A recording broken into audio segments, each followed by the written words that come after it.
everybody for coming to the first installment of this. Chris will be here this afternoon, like most of the day. This is Chris. She's from the Cardio Factory here in Lima, and she's going to talk to us about nutrition, especially in regards to working out, what you should be eating after a workout, maybe what you shouldn't eat before a workout, to not cause you any problems.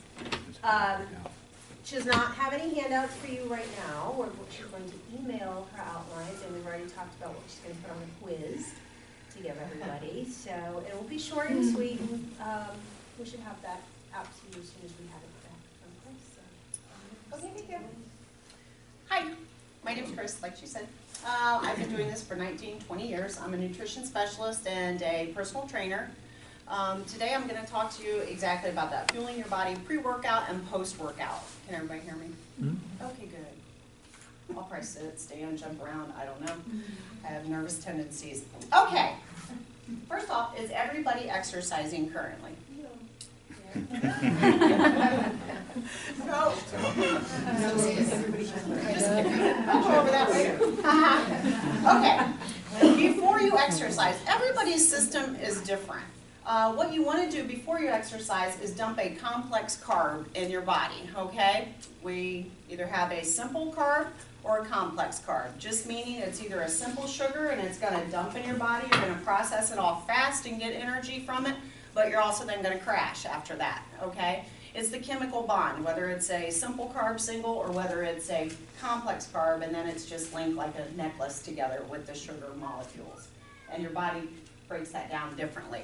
It stays in your body longer, the complex carb, okay? So, complex carb examples, and whole grains or vegetables are a complex carb, okay? Oatmeal, quinoa, millet, farro, however you want to say that.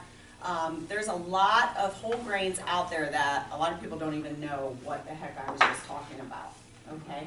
Sorghum also is another really good whole grain that you can make breakfast cereals out of, or blah, blah, blah, anything like that. So if you need recipes for things with whole grains, different out-of-the-box recipes, just let me know and I can email over some things. Quinoa, have you guys ever had quinoa? Yeah. It's bland, it tastes really like nothing. You have to flavor it with something, but it has all your essential amino acids in it, which is protein, okay? So anytime that we can dump protein with a meal is important. Now, you don't want to really eat a lot of protein before you work out because you can have a GI reaction to it, meaning when we have protein in our stomach works really hard to digest it and break it down. That's the advantage of having protein, a lot of protein in our diet, is because our metabolism has to work harder to break down proteins, okay? That's why we stay full, off of proteins, and so on. But if you put a lot of protein in your stomach before you exercise, your stomach is going to say, let's see who wins, your lungs and your heart or me? So your blood's going to want to go everywhere in your body. What's going to happen is your stomach and your GI system will win by putting you in the bathroom. Either it'll come out one way or another. Okay, so that's why you do not want to dump a large amount of protein before you exercise. You want to have protein after you exercise within 20 minutes of stopping. 12 to 15 grams is how much you want to eat, okay? A low-fat cheese stick has 9 grams of protein in it, and it's only 45 calories. So there are good protein sources versus bad. Everybody thinks almonds are a great protein source. When you look at the amount you have to eat to get 9 to 10 grams of protein, then it's too high a fat intake. So that's kind of like a myth. Good protein sources, eggs, number one, meat, lean sources of meat, as far as turkey or chicken. Beef does have a lot of protein in it, but however, we're not supposed to have beef a whole lot weekly. So, fish, shrimp, if you can stand seafood, if you like seafood, that has a lot of protein in it too. Okay, back to before we exercise. Complex carbs. A great snack to eat. And if you're thinking, how far before I exercise? That's something you have to figure out too with your body. Each of us, our stomachs and our digestive system work different. Some of us can eat 20 minutes before we exercise and not get sick. Others need about an hour and a half to 2 hours. So you're going to have to play with it and find out what does rule of thumb as far as energy source. That's what our complex carb does. It's your fuel for your workout. So let's say you don't eat carbs before you work out. You're just not going to get that energy to burn more calories during your workout. You might think, oh, I felt the same, I lifted the same, I ran the same. But as far as what your metabolism is doing for your body, you're kind of shooting yourself in the foot. So that's why it's important to eat complex carb before. Granny Smith apple with almond butter on it or peanut butter on it. That is a great snack before you work out. Now, would I say eat the whole thing? Know that 2 tablespoons of peanut butter is your serving. So don't get crazy. Moderation. All right. Now, another thing is, if you're a person that you start to exercise and you get indigestion, then you might want to consider eating half an orange. That is another alternative, not as heavy, okay? Granola bars. The things that you want to avoid are the simple carbs, which sugar, brown sugar, maple syrup, candy, pops, fruit drinks, jams, jellies, honey, corn syrup. All right. Now, green vegetables also can be considered a complex carb, all right? Beans, lentils, peas, actually green peas and corn have the highest amount of protein for a vegetable. And then spinach is going to sneak in there third, okay? Now, what are you thinking about the corn and the green peas? They're high in starch. Moderation, moderation. 1/4 cup to 1/2 cup is a serving size of those. Okay? Anybody have any questions yet? No, good. All right, excellent. Some of your vegetables, you can actually burn more calories eating them than what the piece of celery is itself, okay? Cucumbers, celery, those are freebies. You don't even have to write it down. You're just getting antioxidants and the vitamins from them, okay? Let's see, does everybody know what lentils are? Okay. If you have GI problems, lentils might not be your friend. Diverticulitis, probably not a lentil eater, okay? So that's the other thing too. Starchy vegetables, potatoes, sweet potatoes, pumpkin, those are all complex carbs, but they keep your glycemic index level. A potato, I just said all those, no, your white potato is gonna spike your glycemic index. So if you're a diabetic, you would want to pay attention to that. That's the advantage of a sweet potato. It does not do that to your glycemic index. So it keeps your insulin and everything level, okay?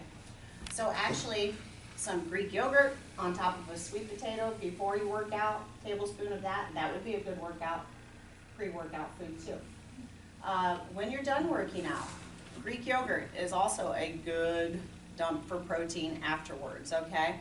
All right, so let's say I'm not going to eat a carb before I work out. Okay, so you know you just screwed your metabolism up. It's not going to work as fast and as hard for you. The second thing is if you don't eat protein after your workout, you're going to have muscle soreness, and your muscle does not get to recover without the protein, okay? Does anybody lift weights?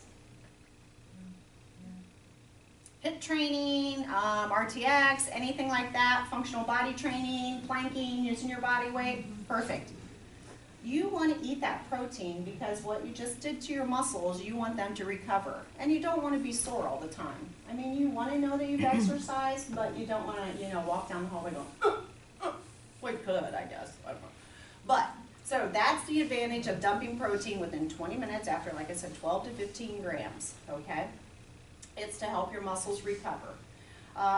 Next thing, does everybody know how to calculate when you look at a food label? How many carbs per calories, how many protein grams per calories, any of that? Okay, all right. When you look at a food label, it says there's 4 carbs per 1 calorie, all right? So that is how you calculate. If you see all your food labels in grams and you think, well, how am I supposed to know what the calories are? That's where it will show you at the bottom of the food label when it says carbs, 4 grams per calorie. Protein is 4 grams per calorie. Fats, 9 grams per calorie. Alcohol is 7 grams per calories, okay? So if you ever wonder, how in the heck do I even calculate this? That's what those markers at the bottom of your food label indicate for you to figure it out. So then it's just either multiplication or division. Everybody get that? Is that like? Do you mean calories per gram or grams per calorie?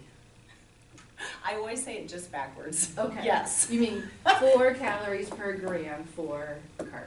There are 4 grams per 1 calorie.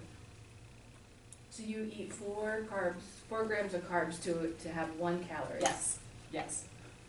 I always say it just backwards.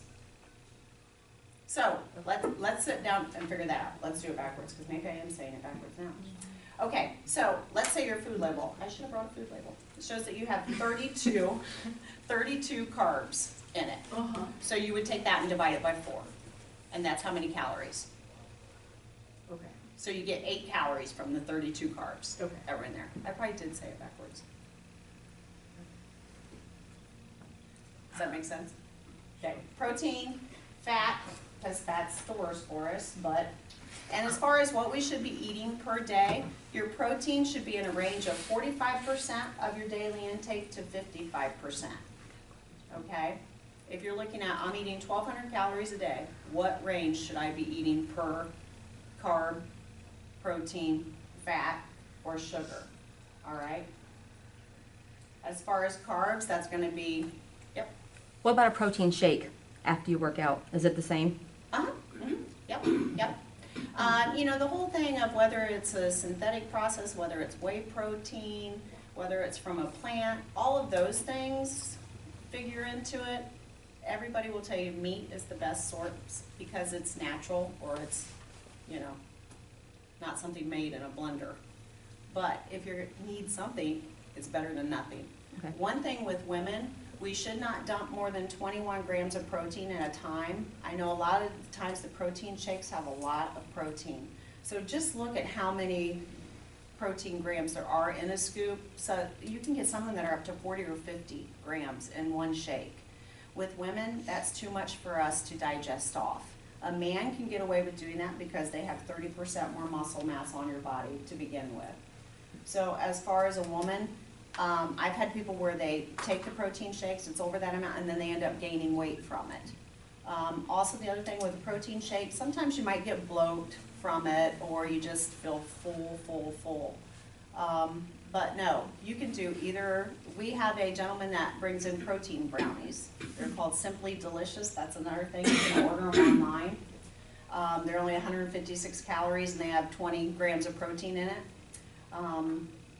I think 3.8 carbs in each brownie, and it also can be used for a meal replacement too, and that's simplydelicious.com if anybody would be interested in those. As far as sugar grams in a day, we should have 36 grams of sugar in a day, no more than that. So that's the other thing too, if you are a person that likes protein bars or shakes, just make sure you pay attention to the amount of sugar grams that are in things. You can buy a can of beans and you'll look at it and it has sugar in it. Everything, unfortunately, has sugar in it. Dairy product is always going to have sugar in it unless you look for a specific type. I'll be honest with you, I haven't looked at the almond milks and the other type of milk alternatives, but I know the almond milk, I take that back. You can buy that unsweetened versus sweetened, which those are good. And a lot of times they're lactose free also. Let's see, 36 grams of sugar, 3 teaspoons a day.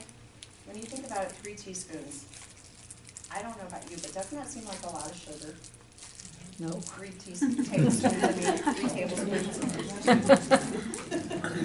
Start looking at what you eat because you'll be amazed how much sugar is in everything we eat. You know, a lot of it, that's why the whole thing is stay out of the center of the grocery store. Shop on the outside. The stuff that's on the inside is processed, and really we need to be cooking our own meals because we just don't know what's been put in everything. You know, sugar, salt, fat, sugar, salt, fat. If your class wished President Obama a happy birthday, please call the front office. All right.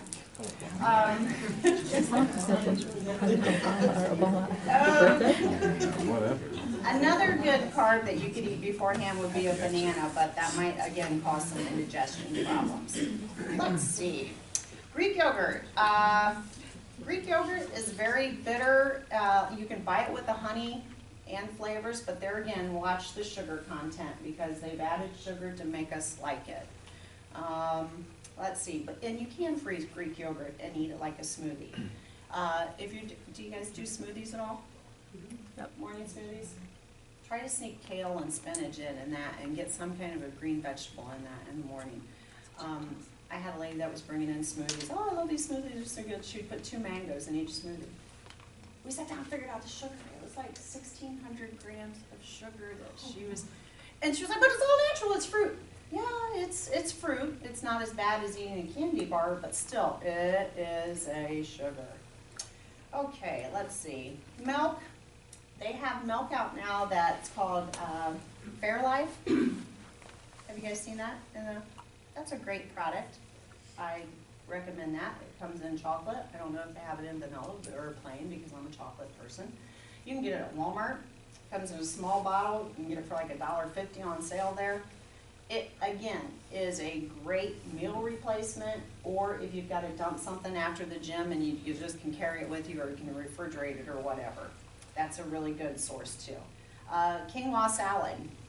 If you can make a quinoa salad, if anybody wants a southwestern quinoa salad recipe, I can forward that. It has corns, green peas, edamame in it, black beans. It's southwestern flavors. And you can, I eat it cold, but a person could eat it warm if you wanted to. And then that's something good too that you can take to lunch, you can leave it wherever, and it's not gonna spoil. There's no meat in it, okay? Let's see, protein puddings. Now at the health food stores, you can buy protein pudding. I bought a 4-pack the other day. It was $10.99. Yes, and these containers are like 2 ounces. So they do have it if you're a person that hates meat. Also, is anybody a vegetarian here or a vegan? Do you do just liquid amino acids in your recipes? Yeah. A lot of people don't even realize that that's available. You can get it at the health food store, and it doesn't taste like anything. And then you just add it like with your broth or your bouillon or whatever, and it gives you your protein that you need if you're a vegetarian. Let's see, has anybody heard of macronutrient counting? Okay, no CrossFitters in here, huh? Okay, no need to go there then. If you do want to know about macronutrient counting, you can just put that in, macronutrient calculator, in a Google search. It will pull up a calculator.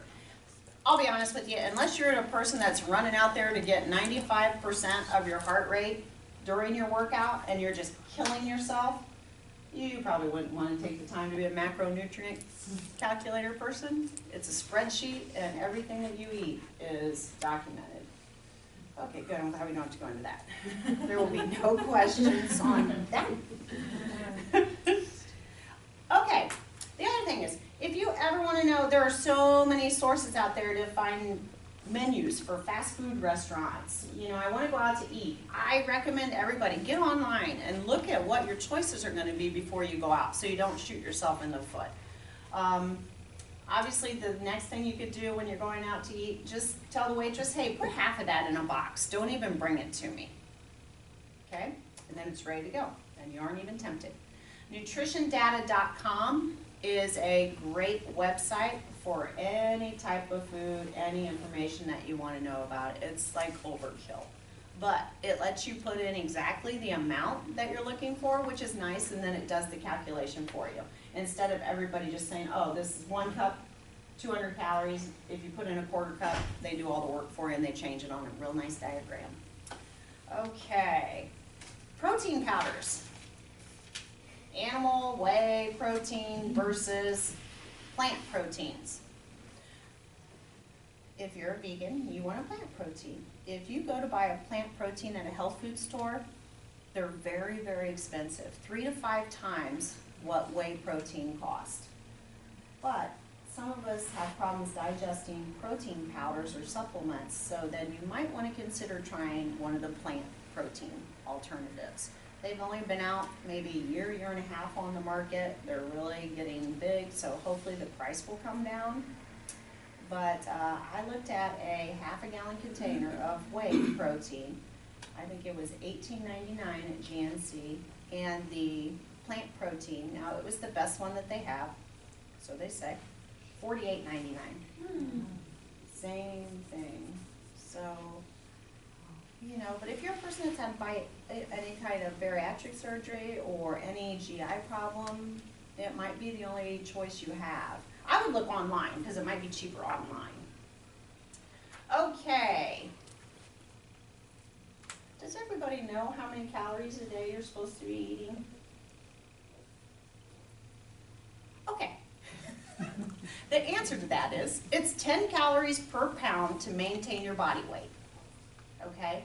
So let's say I weigh 150 pounds, I want to stay 150 pounds, I'm going to eat 1,500 calories a day. That's what you're going to maintain your weight with that. Okay? Now, women should not go below 1,200 calories a day intake. If you do that, you're basically putting your body in starvation mode. It's going to slow down and think, you're never going to feed me again, so I've got to store all the fat I can. All right? Men, your magic number is 1,500 calories. So you don't want to go below that, or you're just going to end up your metabolism. When that happens, when we go on fad diets, which it shouldn't be a diet, it should be healthy eating, lifestyle change. You know, there's all these crazy diets out there, hormone diets. Well, all those hormone diets, they eat 500 calories a day. They might bonus you to 800 if you're a man. Well, think about that. What are you doing to yourself every day? You're starving yourself. So once you get through that 6 to 8 week regimen of your drops and whatever else they're going to put you on, it's really hard to maintain that weight loss. The hormone, what it does is it makes your metabolism speed up. So what happens when you quit taking the hormone? You know, everything's just going to go back. It might seem like it takes a lot longer, and I'm not totally ragging on those, but for a kickstart, for a month to 45 days to think, you know what, I've got 100 pounds I've got to lose, I want to do something fast. If you feel like you could be dedicated enough, that might be a point in your life where you think, okay, yeah, that's what I'll do. But otherwise, we need to eat 1,200 calories. If we want to lose weight, it's 500 calories a day deficit, or 3,500 calorie deficit a week. All right? Now, let's say you're a woman, you weigh 130 pounds, but God love you, you want to get to 120. So you have to eat 1,200 calories. You get a 100 calorie deficit right off the bat because you weigh 130. But you want to get your other 400 calorie deficit from exercise that day. Okay? Otherwise, our metabolism changes and we're just not going to keep building muscle. Muscles, the reason why we want muscles, especially as women, is because at age 30, every 5 years, we start a hormone cycle and we change to where we start to deplete our muscle mass at age 30 if we aren't lifting weights 3 times a day. 3 times a day. 3 times a week. Woo! Yeah, that's all you're doing. Lift weights all day. But once you get to 50, then you can lift weights 2 times a week. With men, you don't have to worry about that until age 70. So, there you go. Let's see, what else? So a lot of times, you know, when women hit age 40, 45, they're like, yeah, I turned into a rectangle and then I got these rolls on my stomach. It's because we haven't been lifting weights to keep our core strong, to give ourselves metabolism power to burn. That's what our muscles do. They burn calories, okay? So it's really important to lift as a woman. Cardiovascular exercise. How many days a week do you think we should get cardiovascular exercise? 5. Good answer. If you're crazy in the head, I would say 6 with 1 day of rest. But not everybody loves to exercise.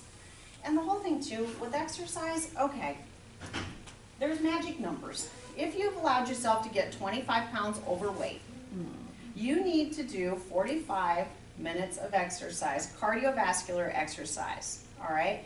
If you've not let yourself get overweight by 25 pounds, 35 minutes of cardiovascular exercise, and you can move the scale. It is the honest truth. Most people, I've had clients several years that we'll hit our goal and then, you know, you think, I did it. I'm gonna exercise a little bit less. Even back in that cardio time, 10 minutes back, you're gonna start to put it back on. There is something about once we get a certain amount of fat on our body reacts differently than when it comes to losing it from that point on. I mean, I could sugarcoat it and tell you a lie, but it doesn't work that way. And I've seen clients say, you know, I just gained 15 pounds back in the first 2 months. And 9 times out of 10, it's the amount of effort is just not the same as when you were losing. Okay. Does anybody have any questions? If you have knee joint problems, hip problems, you can find forms of exercise that you won't be in agony and pain after you do. If anybody feels that way and that's questions and needs, I could follow up with some exercises and simple things that you can do with a stability ball or different things to where you can still exercise, strengthen your joints, and not make them worse. So there are good health benefits from exercising with your cholesterol, and you do want to keep moving. You know, we don't clean our own houses anymore. Well, I shouldn't say that. A lot of people don't clean their own houses anymore, mow their own yards. So the most important thing is to stay active during the day. I know you guys chase after kids and adults all day long and wrestle people, so that helps. So I've been told that.